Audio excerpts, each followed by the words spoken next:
আমাদের নেত্রী মমতা বন্দ্যোপাধ্যায় সোমবার পরিষ্কার বলে দেন যে তিনি এবং তার দলের কর্মীরা এই দায়িত্ব নিতে প্রস্তুত। এর জন্য কিছু সরকারি ব্যবস্থা আছে, মমতা বন্দ্যোপাধ্যায় নিজেও সেই সমস্ত ব্যবস্থাগুলো করে গেছিলেন। তাতেও যদি সরকার শুধু ধমক উচ্ছেদ, একটা গরিবতম পরিবার ফুটপাতে মহিলা, তার মেয়ে এবং তার বাচ্চা, তাদের এই পুলিশ দিয়ে উচ্ছেদ করার হুমকি, মমতা বন্দ্যোপাধ্যায় বলেন তিনি দায়িত্ব নেবেন। যেই মুহূর্তে মমতা বন্দ্যোপাধ্যায় দায়িত্ব নেবেন বলেন, তাদেরকে তুলে এনে মুখ্যমন্ত্রীর জনতার দরবারে নিয়ে গিয়ে এখন বলা হচ্ছে তারা সব ব্যবস্থা করবেন। প্রথম দিন বলেননি কেন? অগ্নিমিত্রা পাল যেদিন গেছেন সেদিন তো সবাই খবরটা দেখেছেন, মানুষ এই অ্যাটিটিউডের সমালোচনা করেছেন। এক পক্ষ, সরকার পক্ষ তো বিরক্ত দেখাচ্ছিল, পুলিশকে বলছেন এসব আমাদের করতে হবে, কেন কেন করেননি, সরান। তো সেদিন তো মুখ্যমন্ত্রী বললেন না আমি দায়িত্ব নিচ্ছি বা আমরা সরকার দায়িত্ব নিচ্ছে। রবিবার যখন আমরা গেলাম স্পটে, ওনাদের লাফালাফি শুরু হয়ে গেল। আর প্রাক্তন মুখ্যমন্ত্রী মমতা দি যখন দায়িত্ব নেওয়ার কথা বললেন, মমতা দি যখন দায়িত্ব নেওয়ার কথা বললেন সোমবার, তারপর মঙ্গলবার তাদের পুলিশ দিয়ে তুলে এনে এখনকার মুখ্যমন্ত্রী বলছেন আমরা এই করব সেই করব তাই করব। মমতা দি বলার পর ঘুম ভাঙলো, যা করছেন আপনারা একটা অমানবিক মুখ দেখাচ্ছেন সরকারের। আর মমতা বন্দ্যোপাধ্যায় সেখানে মানবিক মুখ দেখাবার পর মমতা বন্দ্যোপাধ্যায়ের কাছ থেকে শিক্ষা নিয়ে মমতা বন্দ্যোপাধ্যায় যখন বলছেন আমরা দায়িত্ব নিচ্ছি, আমি দায়িত্ব নিচ্ছি, তখন আপনাকে বলতে হচ্ছে। তার মানে শনিবার উচ্ছেদের হুমকি হয়ে গেল, মুখ্যমন্ত্রী নীরব, সোমবার থেকে নড়ে বসা, জাস্টিফাই করা, কিন্তু দায়িত্ব নেওয়ার বেলায় নেই।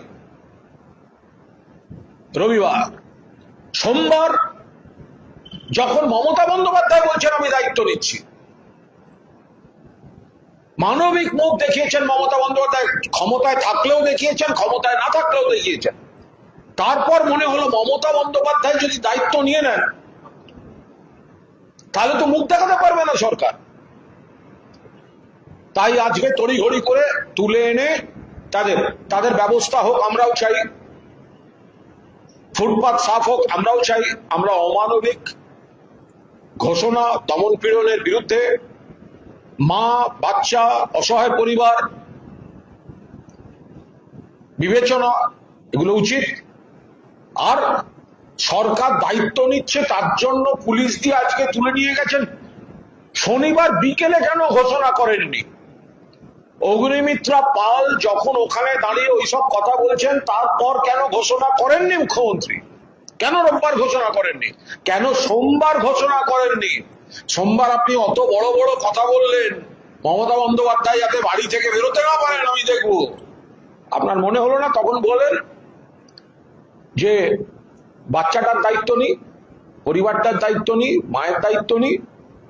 ফলে সেই জায়গায় দাঁড়িয়ে আজ মুখ্যমন্ত্রী যেটা করেছেন, মমতা বন্দ্যোপাধ্যায়ের মানবিক পদক্ষেপের চাপে পড়ে পুলিশ দিয়ে তুলে নেন। উনি তো আবার স্পটে যান না, উনি তো পুলিশ পাঠিয়ে তুলে আনেন।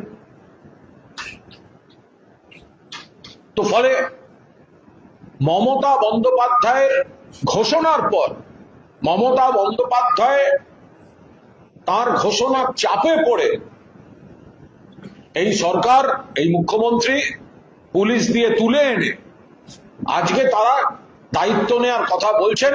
বাংলার মানুষ, বিশ্বের মানুষ দেখে নিয়েছেন, বুঝে গেছেন। তার মানে একটা জিনিস প্রমাণিত হলো, অগ্নিমিত্রা পাল ভুল করেছিল। এই জিনিসটা কিন্তু আজকে প্রমাণিত হলো যে আমরা যখন অ্যাটিটিউডের সমালোচনা করেছি, আমরা কিন্তু ফুটপাত দখলের সমর্থন করছি না। তখন যারা বড় বড় কথা বলছিলেন, আজকে কিন্তু মুখ্যমন্ত্রী মমতা বন্দ্যোপাধ্যায়ের চাপে তার জনতার দরবারে ওই মহিলাকে তুলিয়ে এনে, পরিবারকে তুলিয়ে এনে যেটা করলেন, তাতে আজ মুখ্যমন্ত্রীও দুটো জিনিস প্রমাণ করেছেন। এক, মমতা বন্দ্যোপাধ্যায়ের চাপে তারা চলছেন, কাজ করছেন মমতা বন্দ্যোপাধ্যায়ের চাপ খেয়ে। দুই, অগ্নিমিত্রা পাল ঠিক কাজ করেন।